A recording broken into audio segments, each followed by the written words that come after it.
아버지라는 아이의 절규가 번거리 아비의 가슴을 후벼 팠습니다. 피 한 방울 섞이지 않았지만 목숨보다 귀하게 키운 아들이 하루아침에 왕자가 되어 끌려가는 순간이었습니다. 25년 동안 굳게 닫혀있던 강석의 입이 터질 듯 꿈틀거린 것은 바로 그 찰나였습니다. 폭우 쏟아지던 절벽 끝에서 시작된 기구한 인연과 천륜을 뛰어넘은 위대한 사랑 이야기가 지금 펼쳐집니다. 구독과 좋아요를 눌러주시면 당신의 삶에도 기적 같은 행복이 찾아올 것입니다. 강원도 깊은 산골, 첩첩산중으로 둘러싸인 외딴 마을에는 사계절 내내 차가운 바람이 불어왔습니다. 그 마을 끄트머리, 다 쓰러져가는 초가집 한 채가 위태롭게 서 있었는데 그곳에는 25살의 청년 돌석이 살고 있었습니다. 돌석은 훤칠한 키에 떡 벌어진 어깨를 가진 건장한 사내였으나 하늘은 그에게 목소리를 허락하지 않았습니다. 태어날 때부터 단 한마디도 내뱉지 못하는 번거리, 그것이 돌석에게 주어진 가혹한 천형이었습니다. 부모님은 그가 10살이 되던 해에 역병으로 세상을 떠났고 혈혈단신으로 남겨진 돌석은 마을 사람들의 손가락질과 멸시 속에서 짐승처럼 끈질기게 목숨을 이어왔습니다. 그의 집은 비바람을 겨우 막을 정도로 낡았고 부엌에는 이가 빠진 독 하나가 덩그러니 놓여있을 뿐이었습니다. 방 한 구석, 부모님의 위파에 앞에 놓인 말라비틀어진 들꽃만이 이 집안에 온기가 흐르고 있음을 보여주는 유일한 흔적이었습니다. 어느 늦가을 아침, 서리가 하얗게 내려 앉은 길을 따라 돌석이 물지개를 지고 우물가로 향했습니다. 마을 어귀에 들어서자마자 아이들의 짓궂은 웃음소리가 들려왔습니다. 10살 남짓한 사내 아이들이 돌석을 발견하고는 길바닥에 돌멩이를 집어들었습니다. 야, 저기 번거리 온다. 바보 멍청이 번거리. 아이들이 던진 돌은 돌석의 등과 어깨에 사정없이 날아들었습니다. 퍽, 퍽 하는 소리와 함께 둔탁한 통증이 밀려왔지만 돌석은 신음조차 제대로 내지 못했습니다. 그저 입을 벌려 하는 거친 숨소리만 토해낼 뿐이었습니다. 아이들은 그 소리가 재미있다는 듯 킬킬거렸고 돌석에 흉내를 내며 더욱 거세게 돌을 던졌습니다. 돌석은 주먹을 꽉 쥐었습니다. 거칠어진 손바닥에 손톱이 박혀 피가 배어 나왔지만 그는 아이들을 향해 주먹을 휘두를 수 없었습니다. 그랬다가는 마을에서 연경 쫓겨날 것임을 너무나 잘 알고 있었기 때문입니다. 그는 그저 고개를 푹 숙인 채 도망치듯 또 우물물을 길어 집으로 돌아와야 했습니다. 오후가 되자 돌석은 품을 팔기 위해 마을의 유지인 최 참판댁으로 향했습니다. 대문 앞에는 이미 일감을 구하려는 장정들이 줄을 서 있었지만 하인들은 돌석을 보자마자 코웃음을 쳤습니다. 어이, 번거리, 또 왔나? 오늘은 일감이 없으니 썩 꺼져. 하인의 막말에도 돌석은 무릎을 꿇고 두 손을 비비며 애원했습니다. 며칠을 굶어 배가 등가죽에 붙을 지경이었기에 찬밥 한 덩이라도 얻어야 했습니다. 그 소란을 듣고 최참판이 뒷짐을 지고 나왔습니다. 그는 거만한 눈빛으로 돌석을 훑어보더니 입을 열었습니다. 마침 뒷산밭을 갈아야 하는데 일손이 부족하긴 하군. 하지만 내 놈은 말귀도 못 알아듣고 답답하니 남들 품삯의 절반만 주겠다. 싫으면 관두거라. 그것은 명백한 착취였지만 돌석에게는 선택의 여지가 없었습니다. 그는 감사하다는 듯 머리를 조아리고는 밭으로 향했습니다. 해질역까지 이어진 고된 노동 속에서도 돌석은 허리 한 번 펴지 않았습니다. 남들이 쉴 때도 그는 묵묵히 쟁기질을 했고 손바닥에 물집이 잡혀 터져도 흙으로 문질러 지혈을 하며 일했습니다. 그러나 돌아오는 대가는 가혹했습니다. 일이 끝나고 최참판의 집사가 던져준 돈은 고작 닷푼, 다른 일꾼들이 받는 돈의 반도 되지 않았습니다. 번거리 주제에 이 정도면 감지덕지 해야지. 냄새나니까 어서 가. 집사는 돌석을 벌레 보듯 쫓아냈습니다. 돌석은 흙투성이가 된 돈을 주워들고 터덜터덜 집으로 돌아왔습니다. 차가운 밤바람이 찢어진 옷깃 사이로 파고들었지만 가슴속에 맺힌 응어리보다 차갑지는 않았습니다. 집에 도착한 돌석은 부모님의 위파의 앞에 엎드려 소리 없는 오열을 토해냈습니다. 어머니, 아버지, 저는 왜 말 한마디 할 수 없나요? 저도 사람인데, 저도 아픔을 느끼는데, 왜 세상은 저를 짐승 취급하나요? 가슴을 치며 울부짖고 싶었지만, 방 안에는 거친 숨소리와 흐느낌만이 공허하게 울려 퍼질 뿐이었습니다. 그렇게 돌석의 하루는 또다시 고통과 침묵 속에서 저물어가고 있었습니다. 그로부터 사흘이 지난 어느 날이었습니다. 아침부터 잔뜩 찌푸려 있던 하늘은 오후가 되자 기어이 굵은 빗줄기를 토해내기 시작했습니다. 돌석은 겨우내 땔감으로 쓸 나무를 구하기 위해 산 깊숙이 들어와 있던 터라 갑작스러운 폭우에 오도 가도 못하는 신세가 되고 말았습니다. 빗줄기는 삽시간에 앞이 보이지 않을 정도로 거세졌고 하늘에서는 우르릉 쾅쾅 하는 천둥 소리가 산천을 뒤흔들었습니다. 돌석은 비를 피하기 위해 커다란 바위 밑으로 몸을 숨겼습니다. 차가운 빗물이 옷을 적시고 살을 파고들었지만 그가 할 수 있는 일이라곤 몸을 잔뜩 웅크린 채 비가 그치기를 기다리는 것뿐이었습니다. 어둠이 짙게 깔리기 시작했고 산짐승 울음소리마저 끊긴 적막하고 공포스러운 밤이 찾아왔습니다. 그때였습니다. 빗소리와 천둥소리 사이로 희미하게 이상한 소리가 들려왔습니다. 처음에는 바람소리인가 싶었지만 귀를 기울일수록 그것은 분명 살아있는 것의 소리였습니다.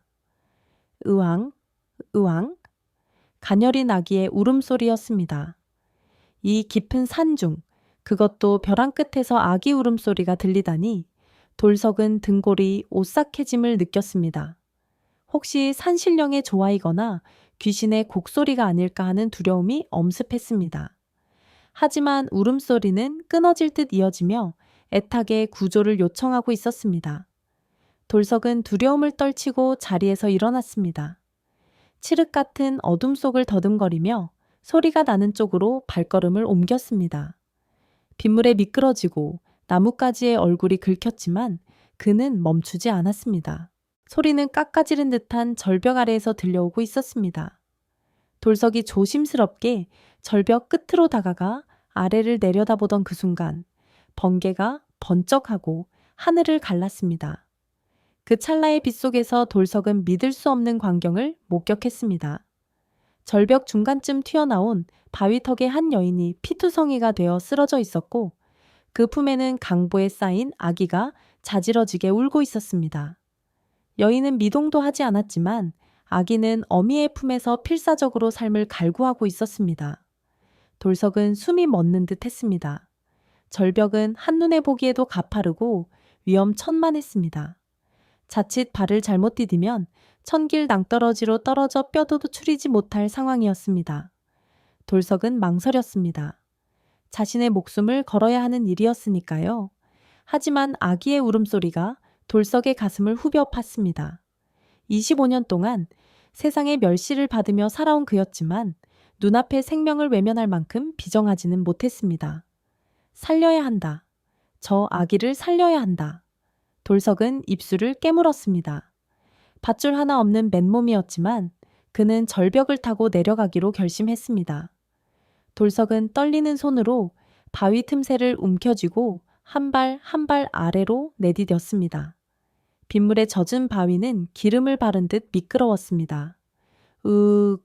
발이 미끄러질 때마다 돌석의 입에서는 신음이 터져 나왔습니다. 손톱이 깨지고 손가락 마디마디가 찢겨나갔습니다. 날카로운 돌부리에 무릎이 찍혀 피가 흘러내렸지만 고통을 느낄 겨를조차 없었습니다. 오직 아래에 있는 아기에게 닿아야 한다는 일념 하나로 그는 어둠 속의 사투를 이어갔습니다. 천신만고 끝에 돌석은 여인이 쓰러져 있는 바위턱에 도착했습니다. 가까이서 본 여인의 모습은 처참했습니다. 고운 비단 옷을 입고 머리에는 금빛열을 꽂은 것으로 보아 귀한 집안의 부인이 분명했으나 이미 숨이 끊어진 지 오래되어 몸은 차갑게 식어 있었습니다. 그러나 그녀가 죽는 순간까지 꼭 껴안고 있었던 아기는 기적처럼 살아 있었습니다. 돌석은 떨리는 손으로 여인의 품에서 아기를 꺼내 안았습니다. 아기는 돌석의 천을 느끼자 울음을 그치고 가쁜 숨을 몰아쉬었습니다. 여인의 허리춤에는 묵직한 주머니가 매달려 있었는데 얼핏 보니 금가락지와 놀이가해 등 귀한 폐물들이 들어 있었습니다. 돌석은 여인의 유품이라 생각하여 주머니를 챙기고 자신의 옷을 찢어 아기를 등에 단단히 업었습니다. 죄송합니다. 부인, 제가 이 아이만은 반드시 살리겠습니다. 돌석은 마음속으로 죽은 여인에게 빌고는 다시 절벽을 오르기 시작했습니다. 내려올 때보다 올라가는 것은 몇 배나 더 힘들었습니다. 등 뒤에 아기가 행여 다칠까봐 몸을 바짝 낮추고 찢어진 손으로 바위를 움켜쥐었습니다. 힘이 빠져 팔이 후들거렸고 빗줄기는 야속하게도 더욱 거세졌습니다. 한 번의 실수가 두 사람의 목숨을 앗아갈 수 있는 절체절명의 순간들이 이어졌습니다. 돌석은 터져나오는 비명을 속으로 삼키며 이를 악물고 젖 먹던 힘까지 짜냈습니다.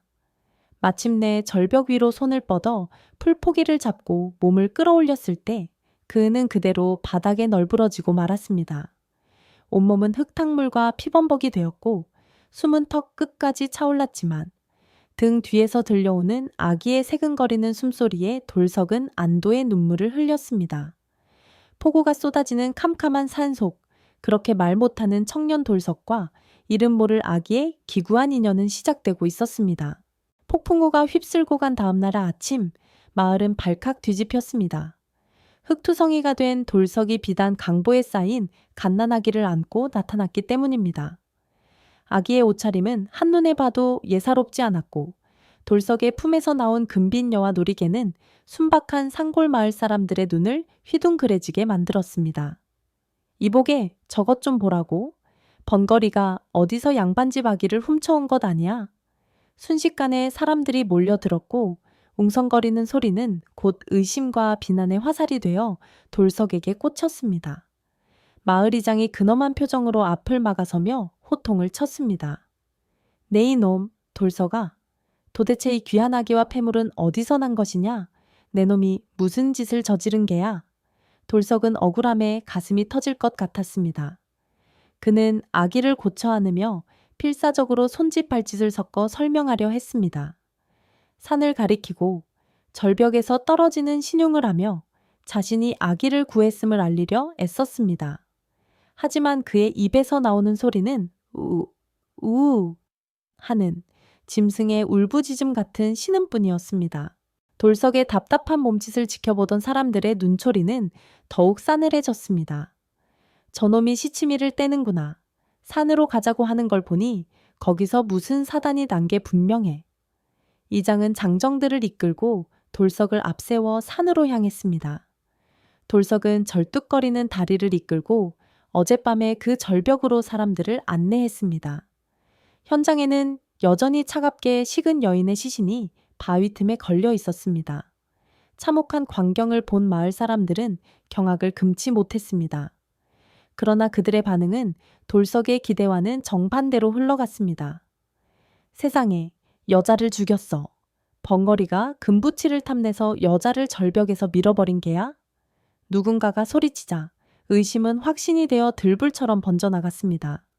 돌석은 아니라고, 절대 아니라고 미친 듯이 고개를 저으며 땅을 쳤지만 이미 색안경을 낀 사람들에게 그의 절규는 살인자의 비겁한 변명으로밖에 보이지 않았습니다. 관에 고발해야 마땅하나 압이 없는 자식처럼 자란 내 놈이 불쌍해서 참는다. 하지만 앞으로 우리 마을에서 사람 대접받을 생각은 말거라. 이장은 매몰차게 돌아섰고 사람들은 침을 뱉으며 산을 내려갔습니다. 돌석은 여인의 시신 앞에서 피눈물을 흘리며 맹세했습니다. 세상이 나를 버려도 이 아이만은 지키겠노라고. 그날부터 돌석의 삶은 지옥이나 다름없었습니다. 억울한 누명보다 더 무서운 것은 당장 아기에게 먹일 젖을 구하는 일이었습니다. 배가 고파 자지러지게 우는 아기를 안고 돌석은 마을의 아기 엄마들을 찾아다녔습니다. 평소 안면이 있던 옆집 과부댁을 찾아가 무릎을 꿇고 손을 비볐습니다. 젖 좀 나눠주세요. 말은 나오지 않았지만 간절한 눈빛으로 애원했습니다. 하지만 과부는 싸늘하게 문을 닫으려 했습니다. 살인자 소문이 파다한데 내가 왜 젖을 줘, 재수없게. 문이 닫히려는 찰나 돌석은 품속에 고이 간직해둔 엽전 꾸러미를 꺼내 내밀었습니다. 며칠을 굶어 모은 피 같은 돈이었습니다. 돈을 본 과부의 눈빛이 흔들렸습니다. 쳇! 돈이 있으면 진작 내놓을 것이지. 이리 와봐요. 그녀는 인심 쓰듯 젖을 조금 짜주었지만 그 대가로 터무니없는 돈을 요구했습니다. 다른 집들도 마찬가지였습니다. 돌석이 문전박대당하지 않고 젖동량을 할 수 있는 유일한 방법은 돈뿐이었습니다. 아기의 한 끼 식사를 위해 돌석은 하루 품삯의 절반, 때로는 전부를 바쳐야 했습니다. 최참판 댁에서의 고된 노동은 배가 되었지만 돌아오는 것은 멸시와 착취뿐이었습니다. 살인자 놈에게 일을 시켜주는 것만도 감지덕지해라. 그들은 돌석에게 가장 더럽고 힘든 일만 골라 시키고는 품삯을 깎기 일쑤였습니다. 돌석은 점심을 굶는 것은 예사였고 저녁에는 산에서 캔 칡뿌리나 나무 껍질로 허기를 채워야 했습니다. 자신의 살은 깎여나가 앙상해졌지만 아기에게만은 비싼 젖을 먹이고 따뜻한 아랫목을 내어주었습니다. 밤이 되면 돌석은 아기를 품에 안고 낡은 초가집 천장을 바라보며 뜬 눈으로 밤을 지새웠습니다. 배고픔에 지쳐 잠든 아기의 얼굴을 볼 때마다 서러움이 북받쳐 올랐습니다. 아가, 내 이름은 돌석이지만 너는 복을 많이 받고 살라고 복이 푸이 라고 부르마. 비록 이 못난 번거리 아비가 너에게 줄 수 있는 건 가난과 오명뿐이지만 내 목숨이 붙어있는 한 너를 굶기지는 않으마. 돌석은 거친 손으로 보기의 볼을 쓰다듬으며 소리 없는 자장가를 불렀습니다. 마을 사람들의 차가운 시선과 손가락질 속에서도 초가집의 작은 방 안에서만큼은 세상 그 무엇보다 위대한 사랑이 꽃피우고 있었습니다. 그렇게 돌석은 자신의 모든 것을 태워가며 죄 없는 생명을 지켜내고 있었습니다. 세월은 쏜살같이 흘러 어느덧 3년이라는 시간이 지났습니다. 강석의 지극정성, 어린 보살핌 속에 갓난쟁이였던 보기는 아장아장 걷고 온가리를 하는 아이로 자라났습니다. 비록 입고 있는 옷은 남들이 버린 것을 기워 만든 누더기였고 먹는 음식은 거친 보리밥에 나물죽뿐이었지만 보기에 맑은 눈망울은 밤하늘의 별처럼 초롱초롱 빛났습니다. 강석에게 보기는 삶의 전부이자 세상을 살아가는 유일한 이유였습니다. 그는 일터에 나갈 때나 산에 나무를 하러 갈 때나 언제나 지게 위에 보기를 태우고 다녔습니다. 마을 사람들은 여전히 그들을 보며 수군거렸지만 강석은 등 뒤에서 들려오는 아이의 숨소리와 천만으로도 모든 서름을 견뎌낼 수 있었습니다. 어느 늦봄, 산에서 나무를 한 짐 가득 지고 내려오던 길이었습니다. 봄비에 젖은 산길은 몹시 미끄러웠습니다. 조심조심 발을 내딛던 강석이 그만 물기 머금은 입길을 밟고 휘청거렸습니다. 중심을 잃은 몸이 비탈길 아래로 곤두박질 치려는 찰나 강석의 머릿속을 스치는 생각은 오직 하나뿐이었습니다. 보기, 내 아들 보기를 다치게 해선 안 된다. 그는 본능적으로 몸을 비틀어 자신의 등이 바닥을 향하게 했습니다. 쿵 하는 둔탁한 소리와 함께 강석의 등이 거친 바위에 그대로 부딪혔습니다. 뼈가 으스러지는 듯한 고통이 전신을 강타했고 숨이 턱 막혀 비명조차 나오지 않았습니다. 강석이 고통에 몸부림치며 신음을 흘리고 있을 때였습니다. 지게에서 튕겨져 나갔지만 강석의 등 덕분에 무사했던 보기가 울먹이며 다가왔습니다. 고사리 같은 손으로 강석의 흙투성이 얼굴을 어루만지며 아이는 처음으로 말문을 트였습니다. 아버지, 아파. 3년 동안 한 번도 들어보지 못한 그 말, 아버지. 그 한마디가 강석의 귀에 꽂히는 순간 등판을 짓누르던 끔찍한 고통은 거짓말처럼 사라졌습니다. 강석은 믿을 수 없다는 표정으로 아이를 바라보았습니다. 뜨거운 눈물이 봇물 터지듯 쏟아져 나왔습니다. 그는 아픈 몸을 일으켜 보기를 와락 껴안았습니다. 번거리 아비라 미안하고 가난해서 미안한 마음뿐이었는데 이 작고 소중한 생명이 자신을 아버지라 불러준 것입니다. 산속에는 부자의 울음소리가 메아리쳤지만 그것은 슬픔이 아닌 벅찬 감동의 울음이었습니다. 그로부터 다시 4년이 흘러보기는 7살이 되었습니다. 아이는 놀라울 정도로 총명했습니다.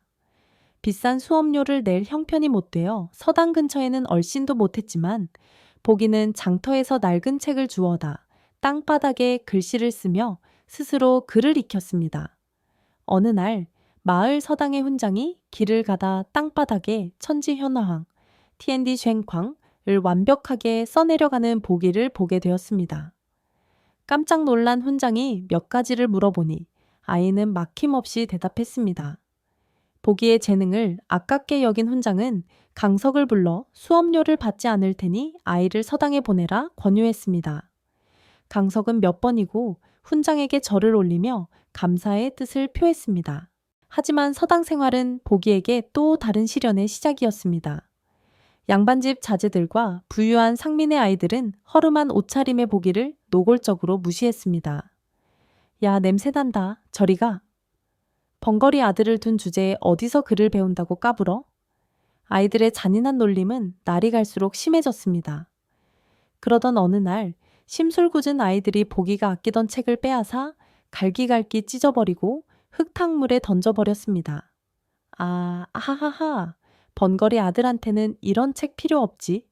그날 저녁, 보기는 찢어지고 더러워진 책을 품에 안고 집으로 돌아왔습니다.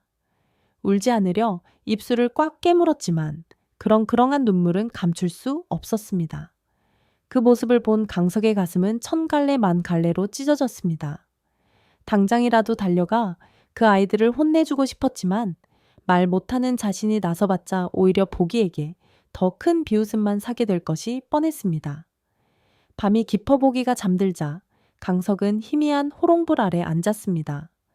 투박하고 거친 손에 얇은 바늘을 쥐고 찢어진 책장을 한 장 꿰매기 시작했습니다. 바늘에 찔려 손가락에서 피가 맺혔지만 멈추지 않았습니다. 책장 위로 강석의 눈물이 뚝뚝 떨어져 얼룩을 만들었습니다. 미안하다 보기야. 못난 아비를 만나 네가 겪지 않아도 될 서름을 겪는구나. 내 몸이 부서지는 한이 있어도 너만은 남부럽지 않게 키우고 싶었는데 삐뚤빼뚤하게 기워진 책은 세상에서 가장 슬프고도 아름다운 아버지의 사랑 그 자체였습니다. 잠든 척 돌아누워 있던 보기의 눈에서도 소리 없이 눈물이 흘러내려 베개를 적셨습니다. 평화롭던 마을에 전운이 감돌기 시작한 것은 상과들의 진달래가 흐드러지게 피어나던 어느 따스한 봄날 오후였습니다. 고요하던 마을 어귀에서부터 땅이 울리는 듯한 거대한 진동과 함께 자욱한 흙먼지가 피어올랐습니다. 마을 사람들은 하던 일을 멈추고 불안한 눈빛으로 그곳을 응시했습니다. 흙먼지 속에서 모습을 드러낸 것은 화려한 관복을 입고 위풍당당하게 말을 탄 한 무리의 관군들이었습니다. 그들의 허리춤에는 서슬 퍼런 칼이 차여 있었고 눈빛은 매서웠습니다.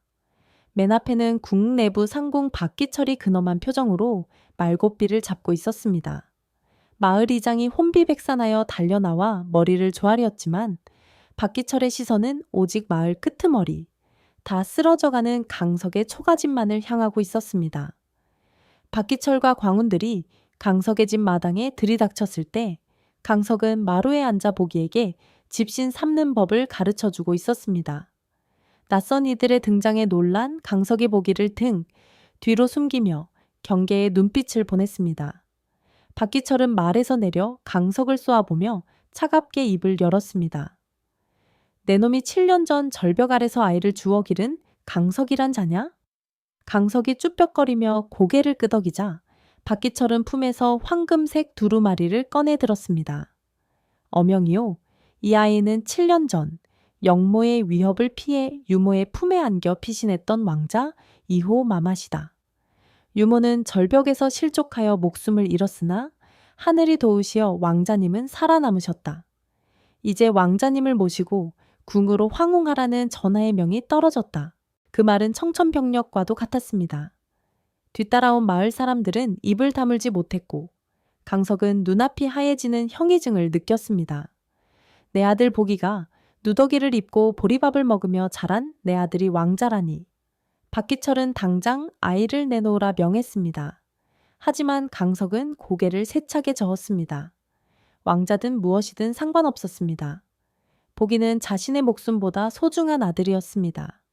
강석은 보기를 품에 꼭 껴안고 방으로 들어가 문을 걸어 잠갔습니다. 이놈, 어명을 거역할 셈이냐. 박기철의 호통 소리가 마당을 울렸습니다. 광운들이 문을 부수기 시작했습니다. 쾅, 쾅. 나무 문이 빈명을 지르며 부서져 나갔고 좁은 방 안으로 광군들이 들이닥쳤습니다. 아수라장이 벌어졌습니다. 강석은 온몸으로 보기를 감싸 안으며 저항했습니다. 우우, 우우, 안 된다고. 내 아들이라고. 데려가지 말라고 짐승처럼 울부짖었지만 건장한 광운들을 당해낼 수는 없었습니다. 군화발이 강석의 복부와 얼굴을 무자비하게 가격했습니다. 입안이 터져 피가 솟구치고 갈비뼈가 부러질 듯한 통증이 밀려왔지만 그는 보기를 잡은 손을 놓지 않았습니다. 보기 역시 강석의 옷자락을 붙잡고 자지러지게 울었습니다. 아버지, 아버지, 나 안 갈 거야. 아버지랑 살 거야. 이거 놔. 아이의 절규가 강석의 가슴을 후벼 팠습니다. 그러나 힘의 차이는 너무나 명백했습니다. 광운 2명이 강석의 팔을 꺾어 바닥에 짓눌렀고 다른 관군이 보기를 강제로 들어올려 밖으로 끌고 나갔습니다. 아버지, 살려줘요. 아버지. 멀어지는 보기의 울음소리에 강석은 미친 듯이 몸부림쳤습니다. 바닥을 기어서라도 아이를 따라가려 했지만 광운들의 무자비한 매질에 다시 고꾸라지고 말았습니다. 흙바닥에 얼굴이 처박힌 채 강석은 피 눈물을 흘리며 손을 뻗었습니다. 25년 동안 닫혀있던 말문이 터질 듯 목구멍이 뜨거워졌지만 나오는 것은 여전히 으 하는 쉰 소리뿐이었습니다. 결국 보기는 억지로 말에 태워졌고 광운들의 행렬은 무심하게 마을을 빠져나갔습니다. 뽀얀 흙먼지 뒤로 아버지 하고 부르는 보기의 목소리가 환청처럼 맴돌았습니다. 강석은 지식여진 몸을 이끌고 밖으로 기어나와 행렬이 사라진 텅 빈 길을 하염없이 바라보았습니다. 마을 사람들은 누구 하나 선뜻 다가오지 못하고 그 처참한 광경을 지켜만 보았습니다. 하늘은 무심하게도 맑고 푸르렀습니다.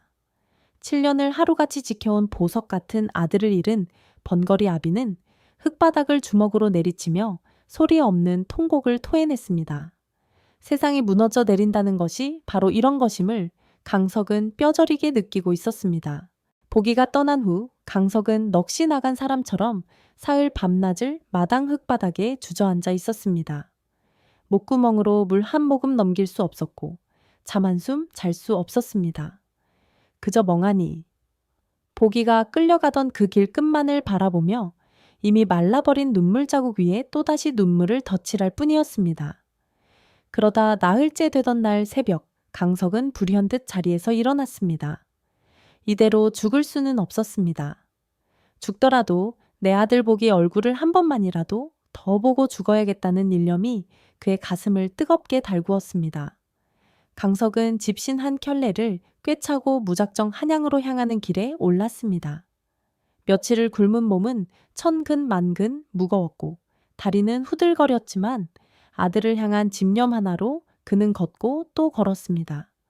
발바닥이 터져 피가 배어 나오고 발톱이 빠지는 고통 속에서도 그는 멈추지 않았습니다. 꼬박 사흘을 밤낮 없이 걸어 마침내 웅장한 궁궐의 대문이 눈앞에 나타났습니다. 그렇게 닷새가 지난 어느 날이었습니다. 굳게 닫혀있던 궁궐의 대문이 활짝 열리더니 임금의 행차를 알리는 나팔 소리가 울려 퍼졌습니다. 화려한 깃발을 앞세운 행렬 사이로 임금의 어가와 그 뒤를 따르는 작은 가마가 모습을 드러냈습니다. 강석은 흐릿해진 눈을 비비며 가마를 뚫어지게 쳐다보았습니다. 그때 가마의 창문이 열리며 누군가 밖을 내다보았습니다. 비단 옷을 입었지만 수척해진 얼굴, 바로 보기였습니다. 보기는 군중 속에 피투성이가 되어 쓰러져 있는 강석을 단번에 알아보았습니다. 아버지, 보기의 눈이 커다랗게 떠졌습니다. 아이는 다급하게 가마 문을 박차고 뛰어내렸습니다. 세워라, 가마를 세워라. 상궁과 내관들이 기겁하여 말렸지만 보기는 그들을 뿌리치고 강석을 향해 질주했습니다. 아버지, 아버지. 수문장들이 달려들어 강석을 끌어내려 했습니다. 이놈이 감히 어가 행렬을 방해하다니 당장 목을 쳐라. 서슬퍼런 칼날이 강석의 목을 겨누는 절체절명의 순간이었습니다. 보기가 달려와 강석을 감싸 안으며 울부짖었습니다. 안 돼, 우리 아버지야. 건드리지 마. 하지만 건장한 군사들이 보기를 억지로 떼어내려 했고 강석은 군사들의 발길질에 저만치 밀려났습니다. 눈앞에서 또다시 아들을 빼앗기는 순간 강석의 가슴속 깊은 곳에서 뜨거운 불덩이가 치밀어 올랐습니다.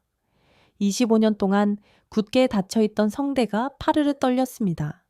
핏발선 눈으로 아들을 바라보던 강석은 생명을 쥐어짜는 듯한 힘으로 소리를 내질렀습니다. 아들아, 내 아들, 복이야? 세상이 멈춘 듯 했습니다. 수문장들의 동작이 멈췄고 구경하던 백성들도 숨을 죽였습니다. 평생 번거리로 살았던 사내의 입에서 터져나온 처절한 외침은 쩌렁쩌렁하게 울려 퍼져 임금의 귀에까지 닿았습니다. 보기는 믿을 수 없다는 표정으로 강석을 바라보다가 다시 달려와 품에 안겼습니다. 아버지, 말했어? 아버지가 내 이름을 불렀어?